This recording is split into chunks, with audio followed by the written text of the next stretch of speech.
Greetings, everybody, from the dank basement. I am Paul, your wicked Uncle Squinty. Today, taking a look at another fine artisan snuff from Sir Walter Scot's. This is the Rosleine snuff. This is a snuff that is made with attar of roses, bitter almond, ambergris, and lots of tender loving care. When we open up the tin, I should say with me is Snuffanybody McFeegle. Say hello, Snuffanybody. Hello, everybody. Yeah, now, Alex has had this before I did, so he's more knowledgeable about it, and we're going to count on some of his expertise and his palate as well. All right, first of all, in the tin, will you please describe the color of this, Alex? Yes, this is a dark chocolate snuff with lighter flakes in it. It is semi-coarse. It has a very decent amount of moisture, a wee bit above medium, I would say. It sticks very nicely to your fingers if you run barefoot through your snuff.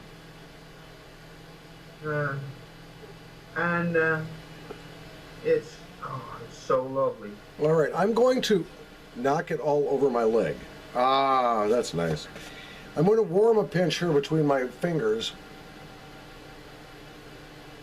Okay, I will just pinch it and snuff it from there because there's a difference. Right. As we've discovered here in doing this, if you take a pinch without first warming it, the first note that is going to hit your nose is going to be that almond or bitter almond scent. Not unpleasant. It's not until you warm the pinch between thumb and forefinger that you're going to end up getting the rose as the first sniff. What does this snuff remind me of? Well, it reminds me of a good macuba. It is rather reminiscent of the Railroad Mills macuba, however, miles better. Let's take a pinch and let's see what we've got. Skål. Yeah, even with warming that time, I got a bit of the bitter almond right away. I've dropped my spoon, of course, on the floor. And so there we are. All right. But as it stays in the nose now, we're getting a little more of that rose scent. This is lovely. Don't you agree? This is fantastic. Yeah, it's very good. This one for me is, it's almost my desert island snuff. I can't decide if this is my favorite or it's going to be the Moro Moro, but it's one of those two. There's a lot about this snuff to enjoy.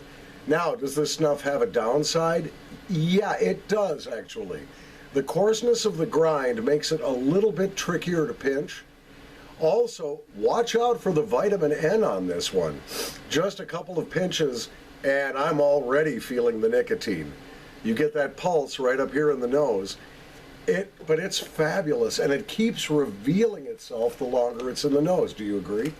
Yeah, and it will keep on revealing itself for at least the next 30 minutes in your nose. This snuff can easily persist half an hour up to an hour in your nose.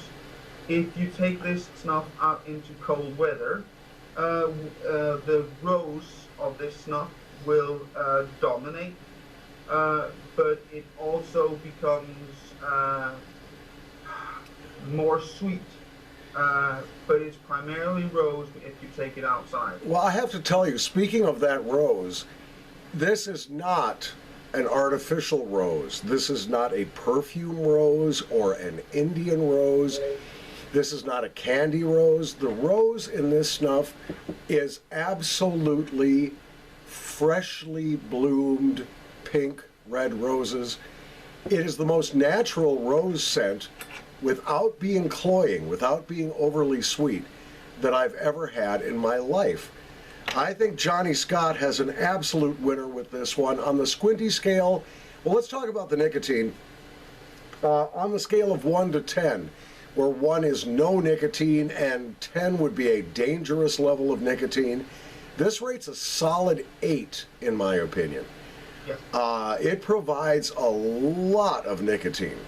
Just a few little pinches here, and I'm already kind of sailing on the nicotine. Now, that might be good for some, but for others, it could be a little too much. The rose scent is fabulous. That little hint of bitter almond augments the rose after a while in the nose and makes it, if possible, smell more natural, more floral. It's absolutely terrific.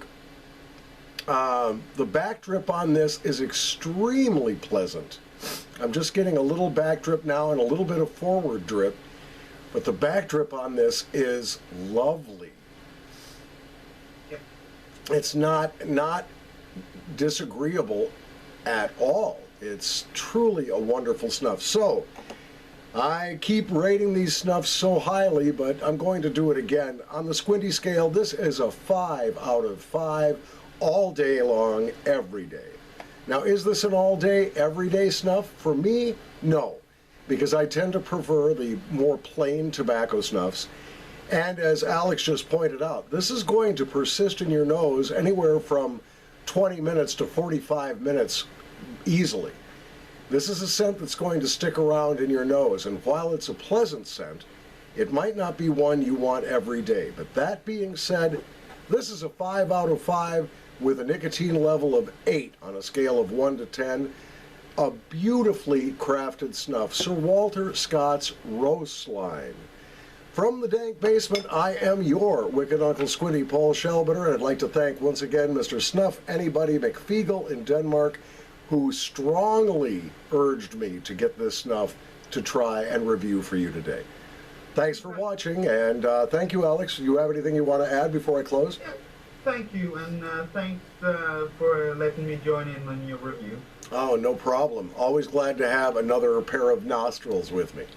Anyway, please keep watching. There's more snuff reviews to come, including, but not limited to, fire-cured cerises from Abraxas. Stay with us.